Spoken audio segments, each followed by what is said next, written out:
ได้ถามชื่อก่อนชื่อไหนชื่อไหนชื่อเจ้านะพูดหรือเปล่าแม่ยังแม่แม่ยู่เนาะไม่ต้องเลยแม่ยู่เป็นแม่ของเราเชียงรายไม่ต้องเลยเนาะมันคือชายคนเดียวยังปรีมีครอบมีครัวแล้วอย่างนี้ชายมีครอบมีครัวอย่างเด็กไม่ให้มีอยู่หนังมีผัวเอาได้จ้ะเดี๋ยวถามเรื่องเราเป็นได้ฝนตกมาหน่อยกว่าลมแห้งหัววัดเปียกวัดผ้าวัดเปียกวัดเถียวเปียกไปได้เนาะผ้าเป็นผ้าเปียกก็มาได้กับเปียกก็มายังแต่คนกลางเนี่ยมันไม่ได้ขับเปียกพวกน้องกูท่านได้ลูกลูกออกมากูไม่ได้นั่นใหญ่คนไพ่บัดไพ่รับบัดลมแห้งดิลมแห้งมันไพ่รับแบบมันมืดดึกว่าเจอพุ่งนี่แหละพี่น้องเนาะคือบ้านน้ำเมืองไปไกลพี่น้องเนาะเบื่อไปไกลพี่น้องเลยต้องเป็นห่วงทั้งเมย์เป็นห่วงเมย์เป็นห่วงลูกคือกันลูกเมย์นะแม่เป็นห่วงลูกเป็นห่วงแม่บ่เนาะเป็นห่วงเมย์เป็นห่วงลูกคือกันลูกไปหาเงินบ่มีเงินไอ้ครอบครัวเนี่ยไอ้ครอบครัวไอ้พ่อไอ้เมย์คือหอดลูกอยู่แบบจะให้ไปให้อยู่บ้านอยู่เมืองถ้าแม่บ่น่าอยู่สบายอยู่พี่น้องเนาะแต่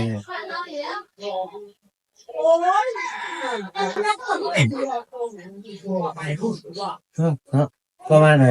มันตายเกิบพี่น้องมัน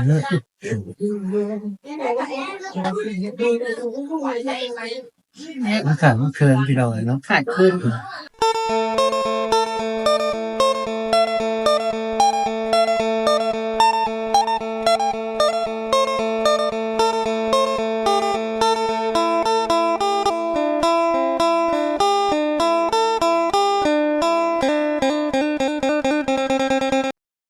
พี่น้องเนาะโอเคแล้วพี่น้องเนาะครับสบายดีสวัสดีคุณแม่พี่น้องเอฟซีกันเบอร์สุคนนะพี่น้องเนาะว่าอยู่ในหรือว่าต่างประเทศกันยินดีต้อนรับเข้าสู่ช่องของเบาหน้าเนาะพี่น้องเนาะวันนี้ว่าหน้าเองเลยสิมารีวิวพี่น้องเลยรีวิวเรือนบ้านเนาะพี่น้องเนาะบ้านยูทูบเบอร์พี่น้องเลยเนาะเป็นเทื่อที่2แล้วพี่น้องเนาะวันนี้ก็ที่พามาเบิ่งเรือน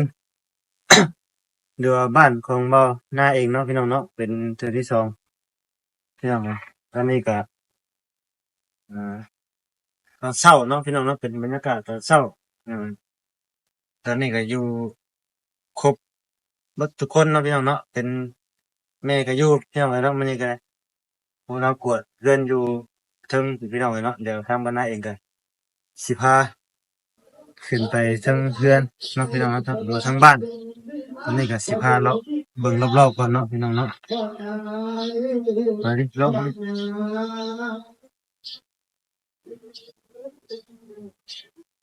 ให้ทางเรื่อยของบานาเนาะพี่น้องเนาะเป็นมือกล้องให้พี่น้องเลยสาวหน้าดีชื่อคือบานานี่แหละพี่น้องเนาะชื่อคือกันเรียนน้องกันพี่น้องเลยนี่พี่น้องเนาะรอบคือสีประมาณนี่แหละเนาะพี่น้องเนาะยังไงก็ติดตามเบิ่งส้มไปน้ำกันเด้อพี่น้องเด้อเนาะแล้วก็เข้ามาเป็นกำลังใจให้ทางบานาเลยเนาะพี่น้องเนาะเดี๋ยวพาขึ้นไปเทิงก่อนจะหาทางแม่เพิ่นก่อนเรียนอยู่เห็นเราเห็นพันบ่เห็นอยู่พี่น้องเนาะนี่เนาะเตือนพี่น้องเนาะทางน้องขวดเตือนอยู่สิมาแล้วต้องตกเลยมาอยากนี่เป็นแม่ของชาวนาเนาะสบายดีเด้อเนาะไปแม่เจ้ากันกดเรือนน่ะเจ้ากันเนาะกดเรือนบ่ลูกกันเนาะเจ้ากันอยากนั่งกันปะนั่งเพื่อกันก่อนเจ้ากันเลยเนาะจะนั่งรอบกันจะหน่อยกันสิประมาณนี้แหละพี่น้องเนาะทางเรือนของเบาหน้ากันเนาะพี่น้องเนาะ16เลย16เด้อพี่น้องเด้อมาประกาศขอโทษขอให้หลายเนาะพี่น้องเนาะว่า6แม่ไปงามดิแจ้งอยู่บ่แจ้งอยู่พอดีงามขึ้นเขียนเด้อ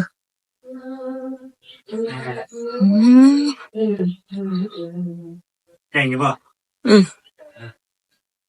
เนาะเป็นไง เวียนไร บ่ กวดเฮือนเนี่ย นั่งดินะนั่งก่อน กวดเฮือนมันหกมันหกเมียนเฮือนยังบ่ได้ ยังบ่แล้วเนาะแม่นยังบ่แล้ว เมียนเฮือนยังบ่ได้มันหก ทั้งแม่บ่น่าเองโจ้ก่อนพี่น้องเนาะเฮ้ยถามชื่อก่อนชื่อจังได๋ ชื่อว่าได ชื่อเจ้านะพูดเนาะแม่ยังแม่ แม่ยู่ แม่ยู่เนาะพี่น้อง แม่ยู่ เป็นแม่ของเบาเชียงรายนี่ มา พี่น้อง เชีย เนาะ งนามันคือชายคนเดียว ยังบ่ได้มีครอบมีครัว แล้วอย่างมี ได้ บ่ มีครอบมีครัวอย่างเดียวไม่ให้มีอยู่มันต้องมีผู้เอาได้ซะทุกข์ยากมี ทุ ผู้ กอย่า เอา งติมีผู้เอาเนาะพี่น้ ทุ อง กข์ยากได้บ่มีผู้เอา ก็คือว่านะพี่น้องเนาะ อืม มาเชียงรายเองก็ยังบ่มีครอบมีครัวพี่ มี น้อง ครอบมี เนาะ ครัว ก็อยู่กับแม่พี่น้อง ก็ เนาะ แม่บัดไปแก้แม่ปฏิบัติลูกบัดนี้ลูกปฏิบัติแม่แม่ก็มีผัวบัดนี้ แม่ก็มีผัวพี่น้องเนาะ แม่ก็มีผัวบัดแล้วใช้ลูกคนเดียวนี่ใช้คนเดียว บ่มีผัวแม่ก็พี่น้องเนาะ อยู่ทั้งลูกเอาใช้ลูกคนเดียวอยู่เนี้ย คือว่าเนี่ยพี่น้องขาด ด้วยกับ คือ ครอบครัวมันเลย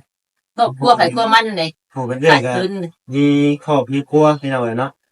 ตอนนี้บ่น่าเองก็อาศัยอยู่เดินกับแม่ตอนนี้ไปใช้มื้อนี้ นี่ที่ไปบุญ ไปบุญบ่อยู่เรือนบ่ อยู่เฮือนไปบุญ ทางแม่เพิ่นสิอยู่เรือนเนาะพี่น้องเนาะอยู่เรือนเพิ่นสิไปบุญพี่น้องเอ้ย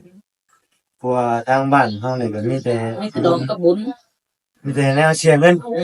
แต่เสียเงินหาบ่มี เออ เงินหาเงินบ่ได้ มีแต่แนวเสียเงินเนาะเออ มีแต่เงินเสียเงินมันหาเงินบ่ได้ คือว่า เอง พี่น้องเนาะคันสิมีครอบมีครัวไปทางบ้านนาเองก็เป็น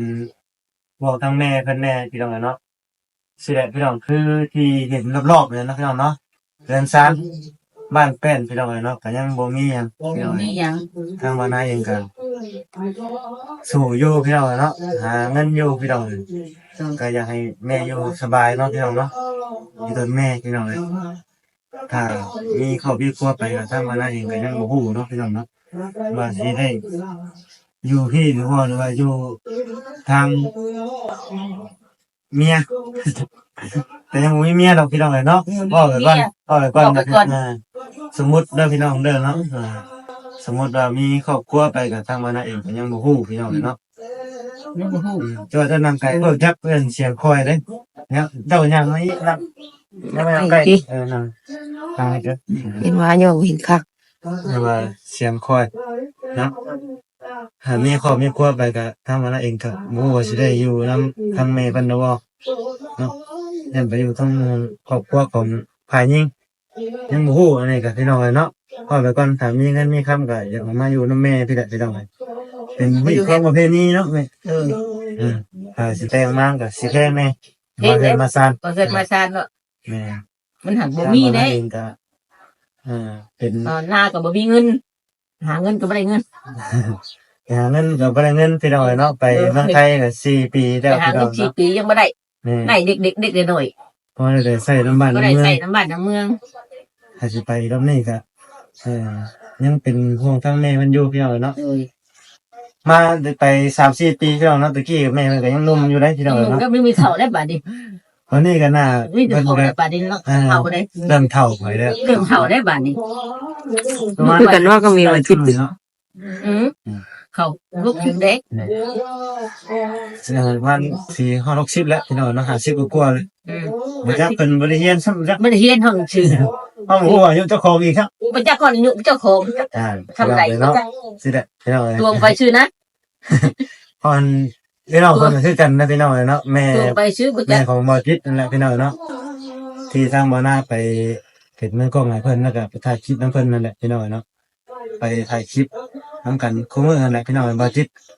แม่เพิ่นน่ะเป็นแม่ของเป็นเอื้อยของบ่าวเชียงนาเนาะพี่น้องเนาะ ด้วยบริเชียงหน้า ครอบครัวเพิ่นน่ะมีเพิ่นน่ะบ่เป็นหนังสือ เพิ่นทั้งแม่บ่จิตเพิ่นก็พี่น้องเลยเนาะ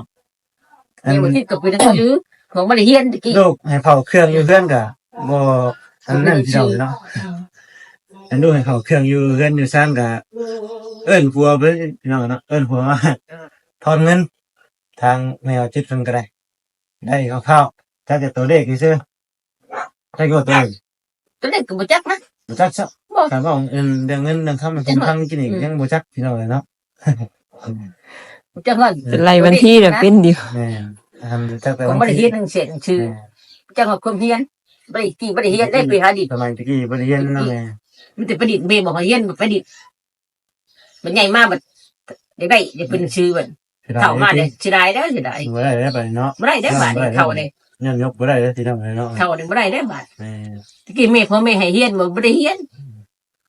ก็คือว่าน้องพี่น้องเนาะทางมานาเองก็รีวิวบ้าน อีโทษลูกเป็นชื่อเด้ เป็นเพื่อนของมานาเองเลยเนาะพี่น้องเนาะเป็นเทื่อที่2แล้วที่รีวิวมาครั้งแรกก็รีวิวไปแล้วเนาะพี่น้องเนาะแต่มาเชียงรายรีวิวคนเดียวตอนน่ะตอนนี้ก็อยู่ครบพี่น้องอยู่กับแม่ว่าตื่นเช้ามาพี่น้องเนาะทางมานาเองก็ยังบ่ได้ไปเวียกนะพี่น้องเนาะเลยสิถ่ายคลิปเว้ากับแม่มันก็จะหน่อยเนาะพี่น้องเนาะโอ้ลมไปนี่แหละพี่น้องเอ้ยมันไม่มีหยังดอก เดี๋ยวถามเรื่องเรา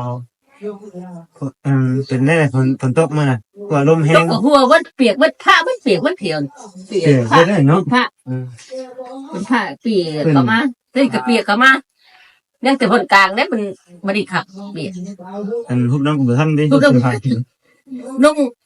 ออกมาก็บ่ได้นั่นยะคนไผบัดไผรับบาด ลมแห้งดิ ลมเพลงมันไผรับมันมืดนึกว่าเด้อมันพุ่ง นี่แหละพี่น้องเนาะคือที่เห็นแหละพี่น้องเนาะทางมาได้เองก็บ่ได้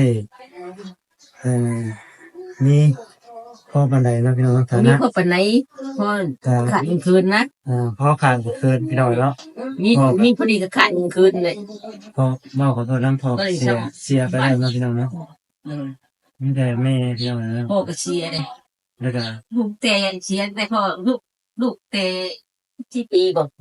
ประมาณ14 ปี ประมาณ14ปีแล้ว พอเส้นนาจำได้เนาะพี่น้องเนาะตอนนั้นเองนะว่าเส้นนาเองก็ยังหาเงินบ่เป็นพี่น้องเลยตอนนั้น มันยังเป็น ยังน้อยยังเฮียนอยู่พี่น้องเนาะ เฮียนเนี่ยก็ไปบวชอาจารย์ ไปบวชมาอาจารย์สารคามจะได้มาเป็นเชียงเนาะพี่น้องเนาะ จะได้เป็นเชียง บวชไปไทยพี่น้องเลย บวชไปไทยสารคามมันอาจารย์ บวชไปไทยมาปีกว่าพี่น้องเนาะ ที่ได้ไปหาเงินบ่ สิได้ไปหาเงิน เงิน ลูก4 ปีก็พอสิได้ ก็จะได้เพราะได้เด็กๆน้อย มาบ่ได้ก็ได้อยู่พี่น้องเนาะได้ใส่น้ำบ้านน้ำน้ ใช่น้ำมันเมืองไปโดยขี่ขั้นเดียว ำอยู่นั่นเองนะ ก็ได้ชื่อตีนที่ พอได้ใส่น้ำเพื่อนบ้านน้ำเมืองเนี่ยพี่น้องเนาะ ให้ก็ ยังอยู่ไม่ ไป ไทย ไปถึงขี่หาปีให้เขาได้ตีนขี่ไปน้ำบ้านน้ำเมือง ไปไกลพี่น้องเนาะเรือไปบ่ได้พี่น้องทั้งเป็นห่วงทั้งแม่เพิ่นดูผม เป็นห่วงลูกคือกันลูกแม่จ้ะ แม่ก็เป็นห่วงลูกก็เป็นห่วงแม่บัดเนาะ เป็นห่วงแม่แม่เป็นห่วงลูกคือกันลูกไปหาเงินบ่มีเงินในบ้านครอบครัวเนี่ยไอ้ครอบครัวไอ้พ่อไอ้แม่คือฮอดลูกอยู่คือว่าจะให้ไปให้อยู่บ้านอยู่เมือง แม่เพิ่นถ้าแม่บ่น่าอยู่สบายอยู่พี่น้องเนาะแต่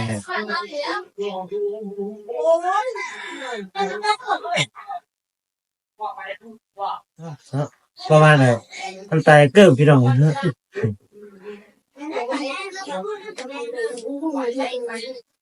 มันขาดเกินพี่น้องเนาะ ขาดคืน เนี่ยแต่เมื่อไงไม่ได้เสียออกไปหน้าพี่น้องกันเนาะไปห้องน้ำพอได้มาทุกกับไปทุกกันในพี่น้องเนาะแต่มันก็ขาดเกินนะพี่น้องเนาะว่าหาเงินคนเดียวเลยพี่น้องเนาะ คนเดียวไม่หาบ่ได้ หา เขา อะไรแล้วป่ะนี่ บ่ได้เด้นี่นะหาบ่ได้ มีแต่เพิ่นไปตั้งชื่อกะคือที่เห็นในพี่น้องเนาะยอดวิวเฮากับบ่ค่อยได้ปานใดนี่ทางเฮาเองก็ยังบ่ฮู้ว่าสิเฮ็ดไปเฮาเมื่อใดเนาะพี่น้องเนาะทางมาได้เองยังบ่มั่นใจตัวเองปานใดพี่น้องเอ้ย ท่องเที่ยวที่ก็เลยไปท่องเที่ยว แม่นเฮาได้เบิ่งบรรยากาศเปลี่ยนบรรยากาศนะพี่น้อง การ เนาะ ท่องเที่ยวนะ เปลี่ยนบรรยากาศเปลี่ยนหูเปลี่ยนตานั่นชมบรรยากาศข้างนอก ข้างนอกบ่ดีไปเที่ยว อย่าเที่ยวน้ เที่ยวน้ำวันนี้กินในบ้านในเมือง ำแม่ว่ามาอยู่บ้านไปทำความเฮ็ดหมู่พี่น้องเนาะคือเศรษฐกิจเศรษฐกิจทางบ้านเฮาก็บ่ค่อยดีพี่น้องเนาะ คือที่ทำมาหน้าเอกถ่ายคลิปนะพี่น้องเนาะไปกระเป๋าจิตเพิ่นกับเครื่องคองเพิ่นกับแพงพี่น้องเลยที่รีวิวเพื่อนมาบ้านมานี่ก็พ่อตรงก็อยากได้อยู่พี่น้องเนาะเพื่อนใหม่ก็ ได้อยู่หักบ่มีเงิน แม่นอยากได้อยู่พี่น้องเนาะเดี๋ยวยังบ่มีงบยังมีเงินพี่น้องเนาะยัง บ่มีงบเฮ็ด อันเพิ่นหาเงินอยู่เมืองไทยก็พอจะใช้พี่น้องเนาะมาบ้านนี่มันจะคอม4-5แล้วพี่น้องเนาะมันจะคอยหาไปเฮ็ดน้ำบ้านน้ำเมืองนี่พี่น้องเนาะแต่น้ำบ้านน้ำเมืองเราจักก็เฮ็ดเนาะนี่ มีจะก็เฮ็ดอยู่บ้านเมืองจังซี่ยังเพิ่นให้หน้ากันบ่ได้มีอันป่ามีโดน สิขายแบบจะมีข้าวกินได้บ่เนาะ ใครก็มีข้าวกินบัดหน้าก็มีป่ามีโดนว่าเฮ็ดโศกถึงมันน้ำหมูก็มีป่ามีโดนบัด แม่น บ่ได้เฮ็ดหน้ากินนะ พอจะเฮ็ดน่ากินเนาะ บ่ได้เฮ็ดหน้ากิน พอได้มีข้าวกินพี่น้องเนาะบ่นายก็ บ่ได้เฮ็ดข้าวกินนะ บ่ ว่า ถ่า เฮ็ด ยคลิป เฮ็ดชวนบอกชวนมันน้ำหมูก็บ่มีป่ามีโดนบัดนี้มันเบิดแดดเบิดป่าบ่โดนเลย ถ่ายคลิปช่วยเหลือไปแต่ละมื้อแต่ละวันแบบ มีแต่ใบแต่ละวันไปวันหน้ามันมีหยัง ทางบ่นายเองก็บ่ได้มีดอกพี่น้องเนาะหลายท่านหลายซี่ก็คอมเมนต์กันเข้ามาแม่นว่าเป็นหยังไปถ่ายคลิปคือบ่มีของฝากของต้อนว่าซั่นเนาะทางบ่เชียงรายเองก็บ่มีพี่น้องเนาะทุกข์คือกันขาดเคินคือกันพี่น้องเนาะ ขัด แม่ที่ว่ามีพ่อพี่น้องตอนนี้บ่มีหาเงินคนเดียว พ่อก็บ่มีดูมันลูกแม่ก็อยู่ลูกอยู่นำพ่อแม่ คืออยู่ร่วมกันเบิด อยู่นำกันเบิด ถ้ามีเงินมีคำแต่เนาะพี่น้องเนาะทางมาหน้าเองก็บ่ได้อยากได้เป็นบ้านงามพอบันไดดอกพี่น้องเนาะได้พอให้มันดีกว่าเก่าคณะพี่น้องเนาะแต่มี นี่โดยที่มันหัวบ่ได้ทางถึงน่ะ หลังคาตัด คาบกับ ทัวพี่น้องเนาะ ตกมาหัวบ่อยากเอาชามตรงไปเขาก็ต้นนึงเลย ที่ไทยมาที่ไทยมานี่พี่น้องเนาะทำมาได้เองก็บ่ได้ว่าสิขอเงินจากทางผู้ใหญ่เพิ่นดอกพี่น้องเนาะไทยให้พวกพี่น้อง FC ได้รับรู้นำกันเนาะพี่น้องเนาะว่าครอบครัวบ่าวสินาก็ขาดเคินให้กัน อันไปสิไปช่วยเรือเขาเจ้าก็บ่มีได้แต่ของฝากของต้นเล็กๆน้อยๆเนาะพี่น้องเนาะตามกำลังเฮาตามกำลังพี่น้องเลยอันนี้แต่ของฝากของต้นเล็กๆน้อยๆนะไปแต่ละมื้อก็ได้แต่ของฝากเพิ่นถ้าสิไปเฮ็ดเทือนให้เป็นดัง2ดัง3ดังคืออ้ายเพิ่นน่ะคือสิทางมาหน้าเองก็ยอมพี่น้องเนาะ ย้อนบ่ได้บ่มี นี่บ่มีพี่น้องเลยบ่มีคือกัน นี่ไป ว่าเป็นยูทูบเบอร์สิรวยโมเมนต์เลยพี่น้องเนาะเป็นยูทูบเบอร์ก็บ่ได้รวยเลยพี่น้องเลยเนาะมาสิโดยเฉพาะบางเชียงรายอีกพี่น้องเนาะก็บ่ได้รวยพี่น้องเลยมันแต่นี่แหละเนาะมันแต่ไปงานดองไปบุญ ดอกบุญ มันแต่ช่วงนี้ดองบุญหลายพี่น้องเนาะมื้อนี้ก็ทำงานมีทั้งเดือน ชม3เดือน 3 มื้อเลยพี่น้องมันแต่งานติดกันเลยพี่น้องเนาะมีทั้งบุญมีทั้งดองบุญแจกข้าเจ้าแน่ดองข้าเจ้าแน่พี่น้องเลยแต่เพราะนั้นเขาก็จะออกบ่ได้ไปเวียกเด้อพี่น้องเด้อไม่ต้องทางบ้านนาเองกันแจ้งพ่อแม่พี่น้อง FC ก่อนเนาะบางทีเป็นถ่ายบางคลิปอยู่ทางบ้านนาเองกันบ่ได้ออกไปเวียกพี่น้องมื้อนี้เนาะก็ก่อนว่าสิได้ออกไปเผาหน้าก่อนทางพี่น้องเนาะ หน้าก็บ่มีหยังดอกของหน้าก็ ไม่มีเนาะมีเสียงไทยหน้าเนี่ยพี่น้องเนาะ เถียงไม่ไปนอนอยู่ที่หน้าจะได้บ่มีหยัง งัว นะ มันฮ้อนพี่น้อง นอนเนี่ยไปนั่งอยู่ห่มอยู่เงาหน้าไปเลย ตอนนี้อากาศ เอาไปเผาหน้าบ่ได้มีหยังดอกหน้าก็ นี่อากาศจะใกล้ในพี่น้องเนาะมันเป็นสิฮ้อนเลยกว่า2-3มื้อขึ้นดำมาน่ะมันอากาศสีแบบหนาวๆพี่น้องเนาะคือฝนสิตก ยิดนี่ เมื่อฝนตกแห้งน่ะบ่เนาะแม่ มันกูต้องแห้งนั่นแหละ แต่ย่านนะพี่น้องเนาะ ตัวเพลงมันดม คือว่าได้ยินข่าวว่าคือว่าอันสังกะสีของน้ำ สีของเราขาดได้ขาดปุด ขาดบ่ขาดปุ๊ดๆ ขาด เนาะ ได้เหมือนกูดังปัวได้ดูนั่นดม พี่น้องเนาะนั่นแหละ ดมขาดปัวดังสีของเราว่ะ คือที่ทางบ่เสียงหน้าแจ้งแต่คลิปแรกพุ่นแหละพี่น้องเนาะทางทพเพิ่นที่เพิ่นตอนเพิ่นยังพี่น้องเอ้ย เรียนให้เพราะได้แต่ห้องน้ำเลย แต่ห้องน้ำ เพราะได้ห้องน้ำพอย่างก็เพราะได้แต่ห้องน้ แม่น ำก็เพื่อนอยู่ทำนี่เพราะได้ซ้ำนี่เพื่อนอยู่ก็มาจะได้คือหมูก็บ่ได้ ๆแม่ พี่พ่อเชียร์ไปก่อนบ่ได้ครับ ซื้อไม้ซื้อตอกมาเรียบร้อยแล้วพี่น้อง ไม่ก็ชื่อมาเลยครับบ่ได้ มา พ่อไปคน ทางพ่อกับนายเองวางแผนไว้เรียบร้อยแล้วบ่อยากเฮ็ดเรือนพี่น้องเอ้ยแต่ก็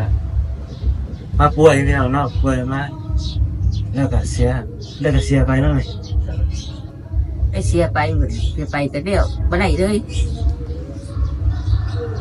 บ่ได้เลยพี่น้องเอ้ยเนาะเสาเราก็เฮ็ดมาจะต้นนี่เสาทำไม จะไม่ก็ต้น สมัยก็ต้น ยังบ่ได้ยังอยู่ตารางเลยยังบ่พอ ยังบ่พอเนาะ ยังบ่พอ แต่มีเงินมีคำก็ทำมาได้ก็หาเงินหาคำได้เนาะพี่น้องเนาะก็อยากเฮ็ดเรือน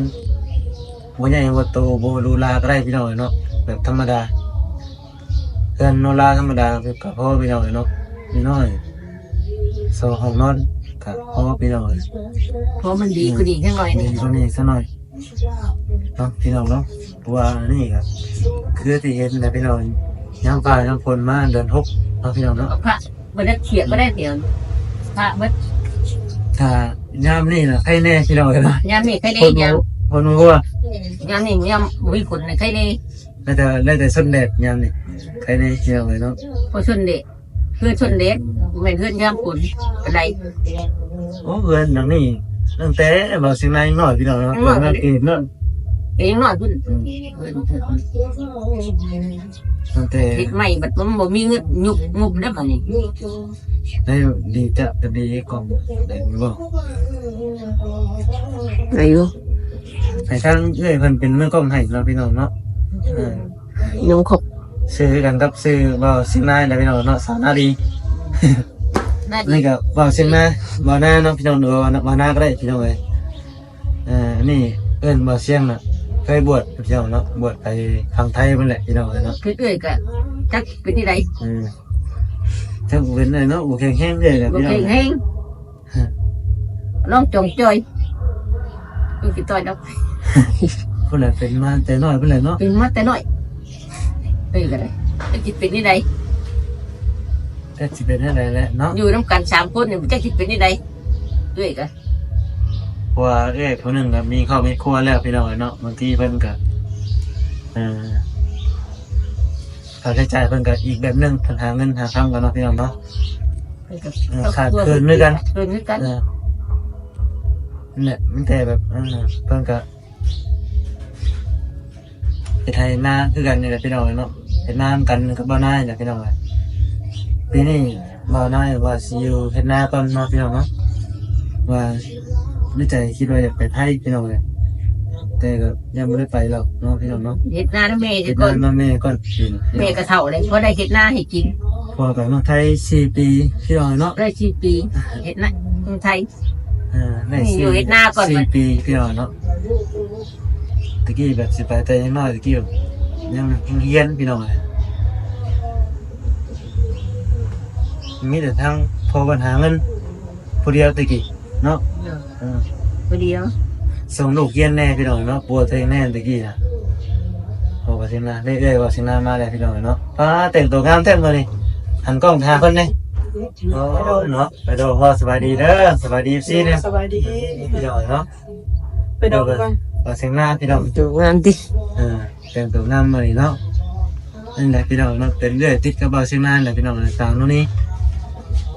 พี่น้องเลยตะกี้เพิ่นก็เฮ็ดช่องมีทุกข์คือกัน เดี๋ยวบ่ได้ก็ยานบ่ เล่นบ่ได้ดอก ไม่ อันนี้เบาเสียงหน้าอย่างกันคือกันแหละพี่น้องเลยเนาะ ถึงหน้าถึงกันเลยเฮ็ดไปเรื่อยเดี๋ยวบ่ได้เดี๋ยวก็ตัวมี ไปมาออกไปเนาะคนเดียวบ่ ฮะ มาคนเดียว ไม่อาจจะ นี่แหละถ่ายบรรยากาศเรือนซ่านให้พ่อแม่พี่น้อง FC ในเบิ่งเนาะพี่น้องเนาะยูทูบเบอร์บางคนก็บ่ได้มีเนาะพี่น้องเนาะเป็นไปแต่ละมื้อแต่ละวันสั่งว่ามีบ่มีนะพี่น้องเลยเนาะข ค่าใช้จ่ายเติมน้ำมันก็บ่ค่อยมีพี่น้องกันไปแต่ละมื้อก็เงินตัวเองนี่แหละพี่น้องเอ้ยแม่ให้ก็น้อยใช่ดิบ่ ไม่ให้ก็มียังได้เบ็ด สิขอแม่ก็บ่มีนะพี่น้องเอ้ย แม่ก็มีบัดนี้มีหาเงินมาได้จะขอให้บัด นั่นแหละเงินที่ยังเหลือที่มาจากเมืองไทยตะกี้มันเหลือเนาะสิเบิดแล้วล่ะ เบิดเด้ เบิ่งนี่ไปก็มื้อละแสนมื้อละ200,000 300,000พี่น้องเอ้ย ปากหน้าแท้ เนาะเกิดคือสิรุดแท้ไปช่วยท่านเราเป็นรับเชิญบ่บ่จิ ของจี พี่น้องเนาะบ่สิมาไปลงพี่น้องเนาะได้แล้วบ่เวลาเท่าไหร่ ไรเศร้าสับ โอเคเนาะพี่น้องเนาะเวลาของเฮาก็คือสิยาวมาพอสมควรแล้วพี่น้องเนาะทางบ่สิมาเองก็สิถ่ายชมบรรยากาศให้เพื่อนพี่น้อง FC แล้วก็สิขอจบคลิปไปก่อนเนาะพี่น้องเนาะสบายดีเด้อแม่เด้อเนาะ สบายดีเนาะบางขอให้พ่อแม่พี่น้องเอฟซีหรือว่าผู้หลักผู้ใหญ่ที่เพิ่นเบิ่งเนาะพี่น้องเนาะขอให้เพิ่นอยู่ดีมีแรงนะเรียกการงานขอให้เฮงๆขอให้ร่ำให้รวยเนาะพี่น้องเนาะขอให้เจริญก้าวหน้าการเรียกการงานของท่านเนาะพี่น้องเนาะของท่านผู้ชมยังไงก็ขอบคุณเด้อเนาะสำหรับคลิปนี้ก็ขอให้เพิ่นมาชมแล้วก็มาเป็นกำลังใจให้ทางบ่าวเสียงหน้าในเด้อเนาะ นี่ นี่ก็ว่าผมเป็นพี่น้องเลย นี่ นะ ก็เป็นไง ไปโดยสบายดีเด้อเนาะถ้ามาหน้าเองก็จะได้ถ่ายบรรยากาศขอจบคลิปไปก่อนดิเดี๋ยวทางมาหน้าเองสิจับกล้องเองบัดนี้ครับ แล้วก็เองก็ใส่ไม่ได้ นี่เด้พี่น้องเอ้ยเนาะ มือเด็ก สบายดีเด้อ ไปดี นี่เด้พี่น้องเอ้ยเนาะบ่าวนะบ่าวนะที่ว่าบ่ค่อยแข็งแรงนั่นแหละพี่น้องเอ้ยเนาะ แห้งปานไหน นี่แหละมันอยู่กับแม่ อยู่กับแม่ อัน บุคคลแห้งปานไหนลูก ให้แถวหัวเคยสิวมีคนเอาติ เราจะเอาพวกนี้คนเอาแล้ว พี่น้องเนาะเพิ่นเป็นพญาติ เป็นพญา เพิ่นเป็นพญาติตั้งแต่น้อยๆเพิ่นแหละพี่น้องเนาะเป็นมันแต่เกิดเลย หวยมาจะอยู่เก่ามา พี่น้องได้ละพี่น้องเนาะเพิ่นอยากเสียอายกล้องแน่พี่น้องเนาะเพราะว่าเพิ่นบ่คุ้นเคยอย่างแรกก็คือกันนะพี่น้องเนาะบ่าวหน้าเองก็อายกล้องคือกันแรกๆกันเนาะพี่น้องเนาะบ่คุ้นเคยพี่น้องเนาะก็สิเขินๆกล้องแน่ทั้งแม่บ่าวหน้าก็จนว่าบ่เป็นเลยพี่น้องเนาะเขินกล้อง กล้องเบาเป็นคือเขากล้อง แม่นครั้งแรกพี่น้องเนาะครั้งแรกของเพิ่นก็หลายเชื่ออยู่ดอกแต่เพิ่นยังแบบบ่เป็นหั้นนะพี่น้องเนาะเพิ่นว่าบ่เก่งว่าเป็นอยู่แต่บ่เก่ง ว่าเป็นอยู่พี่น้องเนาะแต่บ่เก่งพี่น้องอันนี้แหละ เป็นเป็น ทางเอื้อยเพิ่นก็กินตะกี้กินทั้งไม้ฮักตอกพี่น้องเนาะทางเอื้อยบ่เสียงนางกับสันนาดีเพิ่นกินทั้งไม้มาฮักตอกกินยามาแต่น้อยๆพี่น้องเนาะ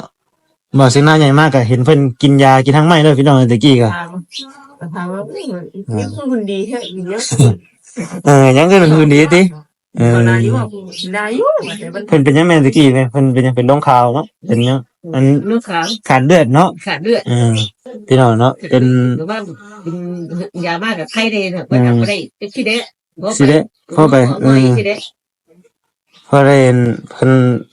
ก็หาเสียเพิ่นไปหาเงินหาค่ำก็บ่ได้พี่น้องเนาะ เงินขั้นก็ เพราะเพิ่นบ่แข็งแรงพี่น้องได้แต่อยู่นำแม่นี่แหละ แต่จะอยู่ เอ ใน ออยู่นำแม่เนี่ยเป็นแม่เฒ่าเฮือนเลยพี่น้องเอ้ย ไม่เท่า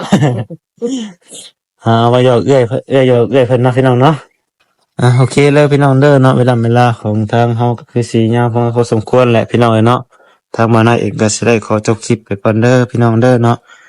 นี่แหละพี่น้องเอ้ยผู้ยามฟ้ายามฝนมากอันนี้ก็มัดเอาพี่น้องเอ้ยเนาะยังบ่มีงบเฮ็ดพี่น้องเอ้ยเป็นเรือนไผแล้วก็เป็นซานเนาะพี่น้องเนาะเป็นบ่อนล้างจานพี่น้องเอ้ยก็สิประมาณนี้แหละพี่น้องเนาะบรรยากาศบ้านของบ่าวเสียงนาเนาะพี่น้องเนาะจังไดก็ขอบุญขอบคุณเด้อเนาะพ่อแม่พี่น้อง FC เนาะที่เข้ามาเบิ่งมาชมแล้วก็มาเป็นกำลังใจก็จังไดก็ขอให้ FC ทุกท่านเนาะหรือว่าอยู่ดีมีแฮงเนาะพี่น้องเนาะผู้ทางแม่เพิ่นก็ไปกวดเพื่อนอีกแล้วพี่น้องเอ้ยเนาะโอเคซะพี่น้องเอ้ยเนาะสำหรับคลิปนี้ก็ขอลาพี่ลาน้องไปก่อนเด้อพี่น้องเด้อเนาะสบายดี